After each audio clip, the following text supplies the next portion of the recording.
देव की बाहों से छूटकर अनु अभी रसोई में घुसी ही थी कि हमेशा की तरह फिर से आकर देव ने उसे पीछे से पकड़ लिया। अनु ने खुद को छुड़ाने की कोशिश की तो देव ने उसे और जोर से बाहों में भर लिया। अनु चिढ़कर बोली, छोड़ो ना देव, वैसे भी आज उठने में बहुत देर हो गई है। आज क्या दफ्तर नहीं जाना है? जाना तो है, रहने दो, मैं दोपहर में आ जाऊंगा खाना खाने। और इसी बहाने बात अधूरी छोड़ देव ने एक किस अनु के गाल पर चढ़ दिया। किसी तरह अपने को छुड़ाते हुए अनु यह कहकर सब्जी काटने लगी कि कोई आवश्यकता नहीं है घर आने की, मैं अभी नाश्ता और खाना बना देती हूँ। तो फिर लाओ, मैं सब्जी काट देता हूँ, तब तक तुम कॉफ़ी बनाओ, कहकर देव ने उसके हाथ से चाकू ले लिया। देव अनु को दुनिया की हर खुशी देना चाहता था, पर वह थी कि बात बात पर उसे झिड़कती रहती थी। हर बात में उसकी बुराई निकालना जैसे उसकी आदत सी बन गई थी। सोचती कि सबके पतियों जैसा उसका पति क्यों नहीं है, क्यों हमेशा रोमांटिक बना फिरता है। अरे, जिंदगी क्या सिर्फ प्यार से चलती है? और भी तो कई जिम्मेदारियां होती हैं घर गृहस्थी की। पर सावन के अंधे को यह कौन समझाए। गुस्से से हांफती और जबान से जहर उगलती अनु ने देव के हाथ से चाकू छीन लिया और फिर सारा गुस्सा सब्जी पर उतारने लगी। उसका तो मन किया कि सब्जी उठाकर कचरे के डब्बे में फेंक दे और कहे कि ज़रूरत नहीं है बार बार घर आकर उसे परेशान करने की। उसका तो मन करता है कि कैसे जल्दी देव दफ्तर जाए और उसकी जान छूटे। देव को दफ्तर भेजने के बाद घर के बाकी काम निपटाकर अभी अनु बैठी ही थी कि फ़ोन बज उठा। देव का फ़ोन था और ये सिलसिला भी वर्षों से चल रहा था। मतलब दफ्तर पहुंचते ही सबसे पहले वह अनु को फ़ोन लगाकर जब तक उससे बातें ना कर लेता उसे चैन नहीं आता था। इस बात पर भी अनु काफ़ी चिढ़ जाती थी। कभी कभी तो मन करता कि फ़ोन को बंद करके रख दे, पर यह सोचकर वह ऐसा नहीं करती कि पिछली बार की तरह फिर वह भागता दौड़ता घर पहुंच जाएगा और फिर बेवजह उसका मोहल्ले में तमाशा बन जाएगा। एक बार ऐसा ही हुआ था कि किसी कारणवश गलती से अनु का फ़ोन बंद हो गया था और उसे इस बात का पता नहीं चला। लेकिन देव के कई बार फ़ोन लगाने पर भी जब उसका फ़ोन बंद ही आता रहा तो उसे लगा कि अनु को कुछ हो गया है। दौड़ता हांफता हुआ वह घर पहुंच गया और जोर जोर से दरवाज़ा पीटने लगा। आवाज़ सुनकर सब आस पड़ोस के लोग एकत्र हो गए और क्या हो गया कहने लगे। बाहर लोगों का शोर सुन जब अनु की आंख खुली और उसने दरवाज़ा खोला तो देव उसे पकड़कर कहने लगा, अनु तुम ठीक तो हो? वो तुम्हारा फ़ोन नहीं लग रहा था ना, इसलिए मैं घबरा गया, कहकर वह सबके सामने ही अनु को गले से लगा लेता है। देखा तो सच में फ़ोन बंद था। उस वक्त अनु शर्मिंदा हो गई कि उसके कारण, पर फिर ये सोचकर मन ही मन फूली नहीं समा रही थी कि उसका पति उसे कितना चाहता है। मगर अब देव का उसे हर पल निहारते रहना, जब मन आए उसे अपनी गोद में उठा लेना, उसकी हर छोटी सी छोटी चीज़ का ख्याल रखना, कभी अपने से दूर ना होने देना, अब उसे गले का फंदा सा लगने लगा था। प्यार वह भी करती थी, पर एक हद में। उसका सोचना था कि पति पत्नी हैं तो क्या हुआ, आखिर उन्हें भी तो अपने जीवन में थोड़ी स्पेस चाहिए, जो उसे मिल नहीं रही थी। लेकिन उसकी सोच से अनजान देव बस हर पल उसके ही ख्यालों में खोया रहता था। अनु की दोनों भाभियां उसका मजाक उड़ाती थी कि उसका पति तो उसके बिना एक पल भी नहीं रह पाता, एक बच्चे की तरह उसके पीछे पीछे घूमता रहता है। उनकी कही बातें अनु को अंदर तक भेज जाती। उसे लगता उसकी भाभियां उस पर ताने कस रही हैं, मगर उसे ये नहीं पता कि वे उससे जलती हैं। देव को कोई लड़की पसंद ना आने की वजह से उसके माँ पापा काफ़ी परेशान रहते थे। उनकी समझ में नहीं आ रहा था कि आखिर देव को कैसी लड़की चाहिए। आखिर एक दिन उसे अपने पसंद की लड़की मिल ही गई। दरअसल देव अपने किसी खास दोस्त की शादी में गया था। वहीं उसने अनु को देखा तो देखते ही रह गया। उसकी सुंदरता पर वह ऐसे मर मिटा जैसे कि चांद को देख रहा हो। कब आंखों के रास्ते अनु उसके दिल में समा गई उसे पता ही नहीं चला। उससे विवाह के बारे में सोचकर ही उसका मन मयूर नाच उठा। जब उसके माँ पापा को यह बात पता चली तो उन्होंने ज़रा भी देर न करके अपने बेटे का विवाह अनु के साथ तय कर दिया। एक दूसरे की बाहों में शादी का 1 साल कैसे पंख लगाकर उड़ गया उन्हें पता ही नहीं चला। लोग कहते हैं कि जैसे जैसे शादी पुरानी होती जाती है, पति पत्नी के प्यार में भी गिरावट आने लगती है। मतलब पहले जैसा प्यार नहीं रह जाता। मगर देव और अनु की शादी जैसे जैसे पुरानी होती जा रही थी, उनका प्यार और भी गहराता जा रहा था। मगर पहले जिस देव का प्यार अनु को हरी घास का कोमल स्पर्श प्रतीत होता, अब वही प्यार उसे कांटों की तरह चुभने लगा था। देव का दीवानापन अब उसे पागलपन सा लगने लगा था। उसे लगता कि देव कुछ कुछ दिनों के बाद ऑफिस के काम से कहीं बाहर चला जाए, या फिर उसे अकेले जीने दे, ताकि वह खुलकर अपने मन मुताबिक जी सके। आखिर कुछ दिनों के लिए उसे देव से अलग रहने का मौका मिल ही गया। ऐसा जाना कोई जरूरी नहीं था, पर वह जाएगी ही, ऐसा उसने अपने मन में तय कर लिया था। शादी में पर जान देव अपनी पत्नी को प्यार से कभी कभी जान भी बुलाता था। वो तो तुम्हारे दूर के रिश्तेदार है ना, और फिर तुमने ही तो कहा था कि तुम्हारा जाना कोई ज़रूरी नहीं है। हाँ हाँ, कहा था मैंने, पर है तो वो मेरी बहन ही ना, भले ही चचेरी ही क्यों ना हो। सोचो तो ज़रा कि अगर मैं नहीं जाऊंगी तो चाचा जी को कितना बुरा लगेगा, क्योंकि कितनी बार फ़ोन करके वे मुझे आने के लिए कह चुके हैं। प्लीज़ देव, जाने दो ना। ना, वैसे भी ये मेरे परिवार की आखिरी शादी है, और फिर मैं वादा करती हूँ कि शादी खत्म होते ही आ जाऊंगी। अब अनु कुछ बोले, उसका देव उसे मना कर दे, ये हो ही नहीं सकता था। वह बोला, ठीक है, तो फिर मैं कल ही छुट्टी की अर्जी दे देता हूँ। अनु अचकचाकर बोली, अर्जी पर क्यों? मेरा मतलब है तुम्हें वैसे भी छुट्टी की परेशानी है, और कहा ना मैं जल्दी आ जाऊंगी। ना चाहते हुए भी देव ने अनु को जाने की परमिशन तो दे दी, पर सोचने लगा अब उसके इतने दिन अनु के बिना कैसे बीतेंगे।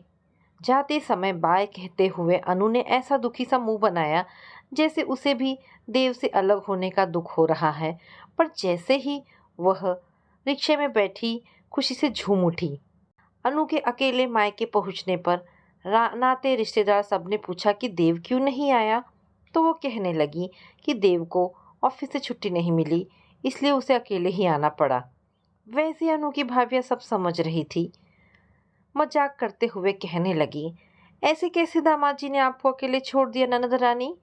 क्योंकि वे तो आपके बिना बात अधूरी छोड़कर दोनों ठहाका लगाकर हंस पड़ी। उधर अनु के बिना ना तो देव का घर में मन लग रहा था, और ना ही दफ्तर में। हर समय उसके ही ख्यालों में खोया रहता था। देव के मन की बात उसके दोस्त विशाल से छिपी ना रह पाई। पूछा, क्या बात है, बड़े देवदास बने बैठे हो?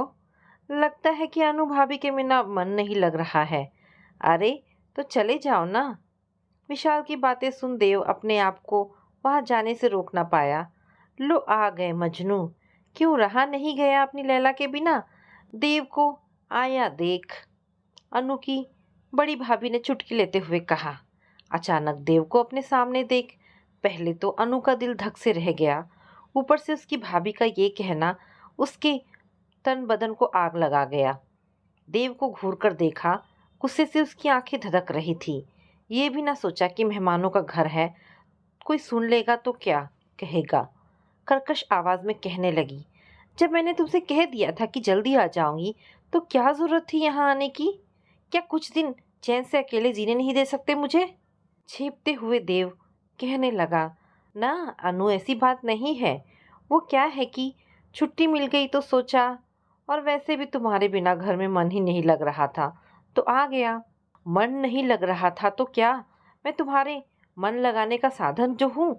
अरे कैसे इंसान हो तुम, जो अपना काम काज छोड़कर मेरे पीछे पड़े रहते हो? मैं पूछती हूँ कि तुम में कुछ आत्मसम्मान नाम की कोई चीज़ है या नहीं? जताते हो कि तुम मुझसे बहुत प्यार करते हो। अरे नहीं चाहिए मुझे तुम्हारा प्यार। सच में परेशान हो गई हूँ मैं तुमसे और तुम्हारे प्यार से। जानते हो मैं यहाँ क्यों आई थी? ताकि कुछ दिन शांति से यहाँ आराम से रह सकूं। पर नहीं, तुम्हारे इस छिछले व्यवहार के कारण मेरी सारी सहेलियाँ और भाभियाँ मुझ पर हंसती हैं, कहती हैं जाने दो, तुमसे तो कुछ बोलना ही बेकार है। अब जाओ यहाँ से। मुझे आना होगा, खुद ही आ जाऊंगी, समझे? अपने दोनों हाथ जोड़कर अनु चीखते हुए बोली। अनु का यह रूप देव को हैरान कर गया। उसे विश्वास ही नहीं हो रहा था कि उसकी अनु उसके बारे में ऐसा सोचती है। जिस अनु को वह अपनी जान से भी ज्यादा प्यार करता है और जिसकी खातिर वह भागता हुआ यहाँ तक आ गया, वो इतने लोगों के सामने उसकी इतनी बेइज्जती कर देगी, उसने कभी सपने में भी नहीं सोचा था। अतः बोला, ठीक है तो फिर अब मैं यहाँ कभी नहीं आऊँगा, बुलाओगी तो भी नहीं। और फिर वह एक क्षण भी वहाँ नहीं ठहरा। अनु की कड़वी बातों ने उसके दिल के टुकड़े टुकड़े कर दिए थे। इधर अनु की मम्मी और बहन भाई सब ने उसे इस बात के लिए बहुत सुनाया, पर उसे अपनी कही बातों का जरा भी पछतावा नहीं था, बल्कि उसके दिल को ठंडक ही पहुंची। घमंड में चूर अनु को ये भी समझ नहीं आ रहा था कि उसने एक ऐसे इंसान का दिल तोड़ा जो उसका पति है, जो उसे बेइंतहा प्रेम करता है। घर पहुंचने के बाद रात के दोपहर बीत जाने के बाद भी देव की आंखों में नींद नहीं थी। अब भी अनु की कही एक एक बात उसके कानों में गूंज रही थी। अपनी आदत के अनुसार देव दफ्तर पहुंच जैसे ही अनु को फोन मिलाने लगा कि फिर उसकी कही एक एक बात उसके कानों में गूंजने लगी। अरे तुम में तो आत्मसम्मान नाम की चीज ही नहीं है, वरना यूं यहाँ न चले आते। हथेलियों से अपने दोनों कान दबाकर देव ने अपनी आंखें मूंद ली और फिर मन ही मन निश्चय कर बैठा। सर आप और यहाँ देव को बाजार में देखकर माधुरी, जो कभी उसकी ऑफिस में काम किया करती थी, अपनी पत्नी के कहने पर उसने उसे काम से निकाल दिया था, उसे देखकर बोली, सॉरी सर, आपको इतने दिनों बाद देखा तो रहा नहीं गया और आवाज़ दे दी। No no it's okay. और बताओ, देव ने माधुरी को ताड़ते हुए पूछा। बस सर सब ठीक है, आप सुनाओ। सब ठीक है कहकर देव मुस्कुरा दिया। सर मेरा घर यहीं पास में है, प्लीज़ घर चलें। फिर कभी कह देव जाने को हुआ। सर प्लीज़ सिर्फ 10 मिनट के लिए चलिए। माधुरी के इतना रिक्वेस्ट करने पर देव उसके घर चलने को तैयार हो गया। चाय पीते पीते देव ने उसके पूरे घर का मुआवना किया। उसे ये देखकर बहुत बुरा लग रहा था कि माधुरी इतने छोटे से घर और इतने अभाव में जी रही है। सर आपने तो कुछ लिया ही नहीं, ये टेस्ट कीजिए ना। माधुरी की आवाज़ से देव चौंका। बोला, बस बस बहुत हो गया, चाय बहुत अच्छी बनाई है। वैसे अभी क्या कर रही हो? मेरा मतलब कहाँ जॉब कर रही हो? कुछ नहीं सर, घर में ही बैठी हूँ। क्योंकि अच्छा वो सब छोड़िए, बताइए और क्या खाएंगे आप? नहीं नहीं कुछ नहीं, अब घर जाऊँगा, देव बोला। फिर रास्ते भर वह यही सोचता रहा कि आखिर क्या गलती थी माधुरी की। बस यही ना कि वह मुझसे खुलकर हंस बोल लेती थी और काम के सिलसिले में कभी मुझे फ़ोन कर दिया करती थी। हाँ याद है मुझे, उस दिन भी एक ज़रूरी फाइल पर माधुरी मेरी सिग्नेचर लेने मेरे घर आ गई थी और इसी बात को लेकर अनु ने कितना हंगामा मचा दिया था, ये कहकर कि वह मुझ पर डोरे डालती है और जानबूझकर मेरे पास आने की कोशिश करती है। उस समय मैं उसके प्यार में पागल था, इसलिए सही गलत का अंदाज़ा नहीं लगा पाया और उसके जोर डालने पर ही माधुरी को जॉब से निकाल दिया। एक लंबी सांस खींचते हुए देव सोचने लगा कि वैसे भूल तो उससे भी हुई है। क्यों उस समय उसने अनु की बात मानी थी? क्या वह कोई दूध पीता बच्चा था? फिर भूल तो सुधारी भी जा सकती है। ये सोच उसी समय देव ने माधुरी को फ़ोन करके कल सुबह 9 बजे दफ्तर बुला लिया। अपने हाथ में नियुक्ति लेटर देख माधुरी की आंखें भर आई। आभार प्रकट करते हुए कहने लगी, अब मैं पहले से भी ज़्यादा मेहनत करके काम करूंगी और कभी भी शिकायत का मौका नहीं दूंगी आपको सर। ना पहले मुझसे तुमसे कोई शिकायत थी और ना अब है। बस समझ लो एक गलतफहमी के कारण। खैर अब छोड़ो वे सब पुरानी बातें, लग जाओ अपने काम पर। और हाँ, मुझे तुम्हारे हाथ के वे आलू के पराठे खाने हैं, क्या मिलेंगे? देव ने जब हंसते हुए ये कहा तो सुनकर माधुरी की खुशी का ठिकाना नहीं रहा। माधुरी रोज कोई ना कोई नई डिश बनाकर देव के लिए ले आती और फिर खूब रिक्वेस्ट करके खिलाती। अब तो ये रोज का सिलसिला बन गया था। एक दिन ये बोलकर माधुरी ने देव को अपने घर इनविटेशन खाने पर दिया कि आज उसका बर्थडे है, तो फिर पार्टी मेरी तरफ से। देव बोला तो माधुरी मना नहीं कर पाई। गिफ्ट के तौर पर जब देव ने माधुरी को एक स्मार्टफोन और एक सुंदर सी ड्रेस गिफ्ट की, तो वह उसका आभार प्रकट किए बिना नहीं रह पाई। इसमें आभार कैसा? अरे, यह तो तुम्हारा अधिकार है। हमेशा की तरह उस दिन भी देव उसे उसके घर तक छोड़ने गया था और माधुरी के रिक्वेस्ट करने पर कॉफ़ी पीने बैठ गया। लेकिन उस रात कॉफ़ी पीते उसे खुमारी सी आने लगी और वो वहीं सो गया। सुबह जब उसकी आंखें खुली और अपनी बगल में माधुरी को देखा तो वह हैरान रह गया। तुम यहाँ और मैं यहाँ कैसे? अपने कपड़े ठीक करते हुए रोनी सी सूरत बनाकर माधुरी कहने लगी, सर, रात में आपने मुझे अनु समझकर मेरे साथ। Oh no! ये मुझसे क्या हो गया? उसके मुंह से निकला और फिर मन ही मन उसने कहा कि गलत क्या किया मैंने? अनु ने कहा था ना कि मुझ में आत्मसम्मान नाम की कोई चीज़ नहीं है और वह मेरे प्यार से उब गई है। तो अब मैं बताऊंगा उसे, तरसेगी मेरे प्यार के लिए। और फिर उसने माधुरी को अपने गले से लगाते हुए कहा, जो हुआ माधुरी, अच्छा हुआ। उसके बाद तो वह सिलसिला सा बन गया और इस बात का देव को कोई अफसोस नहीं था। उधर शादी खत्म होने पर सभी लोग अपने अपने घर चले गए। अनु भी अपने घर आने का सोचने लगी, पर उसे आश्चर्य इस बात का हो रहा था कि 4 हफ्ते हो गए उसे यहाँ आए हुए। अभी तक देव ने ना उसे एक बार भी फ़ोन किया और ना ही लेने आया। लेकिन जाएगा कहाँ? क्या मेरे बिना रह पाएगा? अपने घमंड में चूर अनु ने अपने आप से कहा। लेकिन उसे ये पता नहीं था कि उसका देव अब पहले वाला देव नहीं रहा, जो उसके आगे पीछे पागल प्रेमी की तरह मंडराता रहेगा। उन्हीं ख्यालों में खोई अनु को ध्यान नहीं था कि उसने गैस पर दूध रखा है। लेकिन चौंकी तो तब उसकी बहन तनु ने तेज आवाज में कहा, अरे कहाँ है तुम्हारा ध्यान?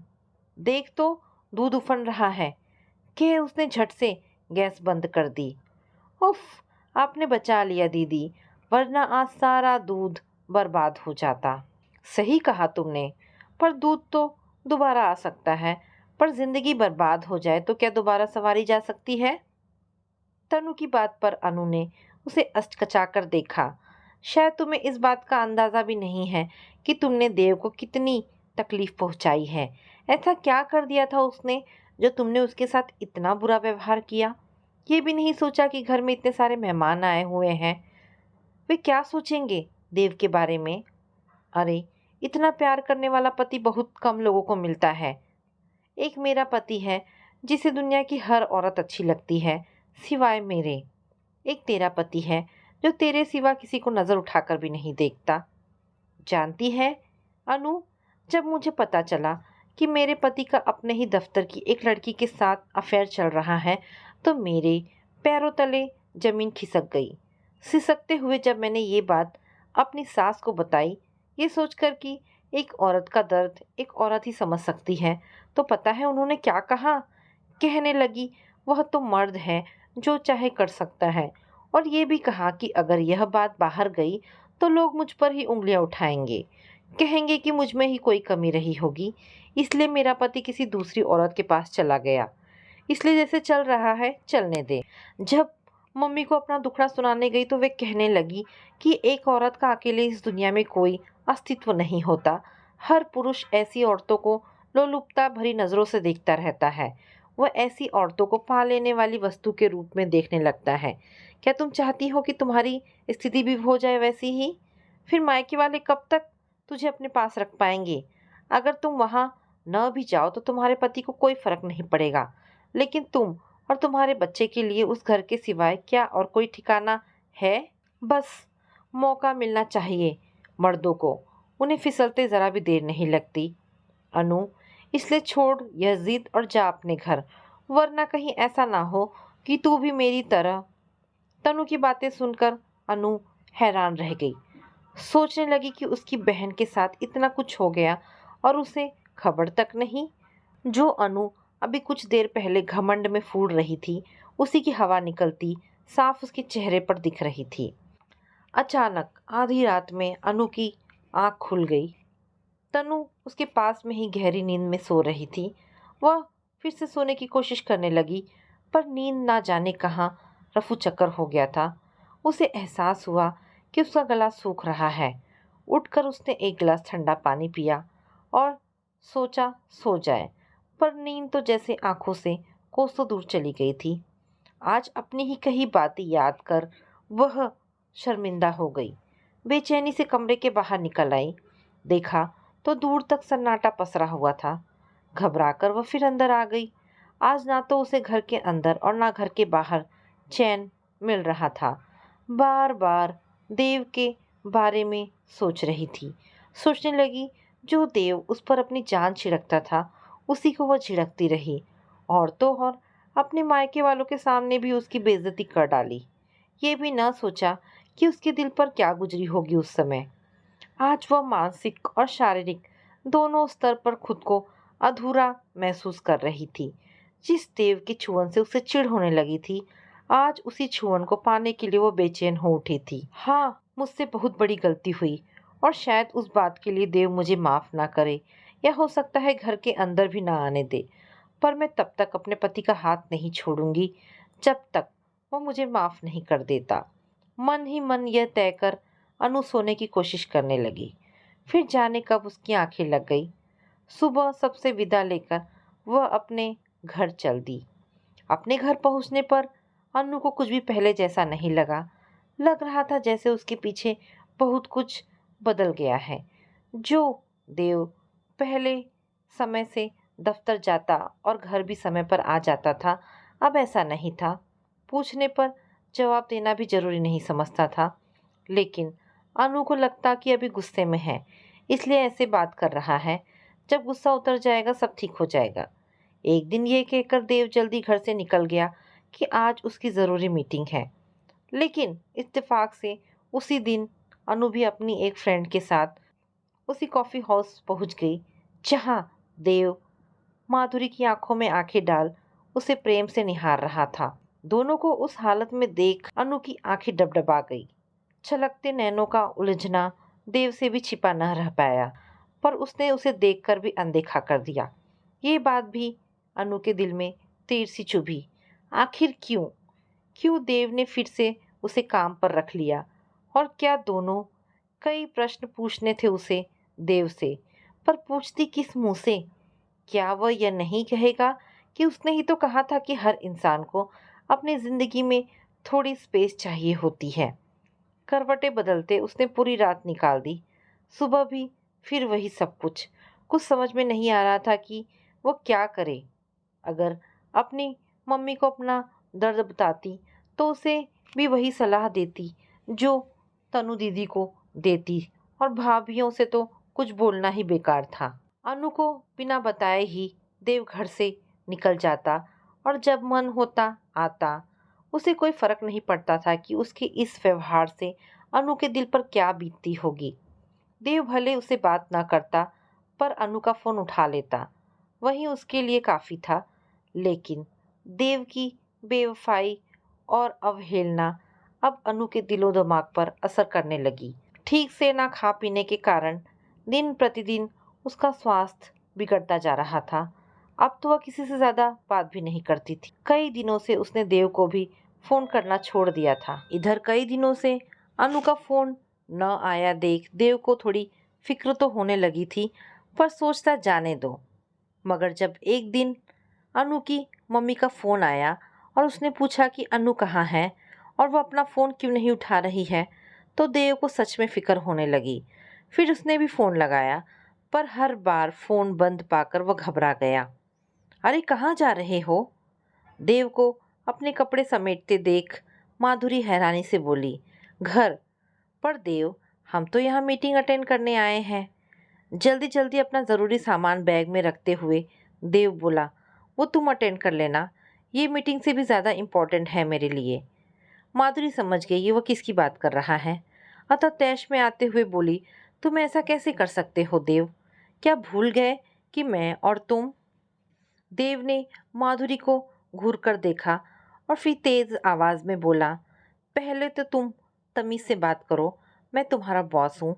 और रही बात हमारे रिश्ते की, तो क्या मुझे नहीं पता कि उस रोज़ कॉफ़ी में तुमने क्या मिलाया था और तुम्हारा इरादा क्या था? सुनकर माधुरी की ज़बान उसके गले में ही फँस गई। तुम्हारी भलाई इसी में होगी कि चुप रहो। होठों पर अपनी उँगली रख देव बोला और फिर वहाँ से चलता बना। घर आकर जब देव ने देखा तो अनु बेहोश पड़ी थी। जल्दी से उसने डॉक्टर को बुलाया।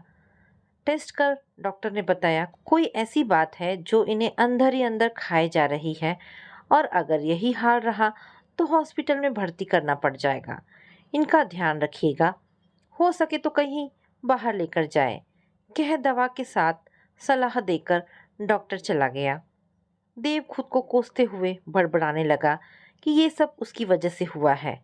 अनु ने सही कहा था कि मैं प्यार का दिखावा करता हूँ। फिर रोते हुए उसने अनु को अपने सीने से लगा लिया। जिस अनु ने पल भर के लिए भी किसी के सामने आंसू ना बहाए थे, आज देव को अपने इतने पास देखकर उसी अनु की बड़ी बड़ी आंखों में आंसुओं की झड़ी लग गई। रोते रोते ऐसी हिचकी बंधी कि वो बोल ही नहीं पा रही थी, लेकिन दोनों अपने किए पर पश्चाताप जरूर कर रहे थे और मन ही मन एक दूसरे से क्षमा भी मांग रहे थे। दोनों को देखकर लग रहा था कि भले कितने उतार चढ़ाव आए इनकी जिंदगी में, पर दोनों एक दूसरे को दिल की गहराइयों से प्रेम करते हैं। तो दोस्तों, ये छोटी सी कहानी यहाँ पर समाप्त होती है। आशा करती हूँ कहानी आपको पसंद आई होगी। अगर कहानी पसंद आई है तो प्लीज़ इसे लाइक एंड शेयर करें। दोस्तों, ऐसी ढेरों पारिवारिक और शिक्षाप्रद कहानी सुनने के लिए मेरे चैनल को प्लीज़ सब्सक्राइब करें। धन्यवाद दोस्तों।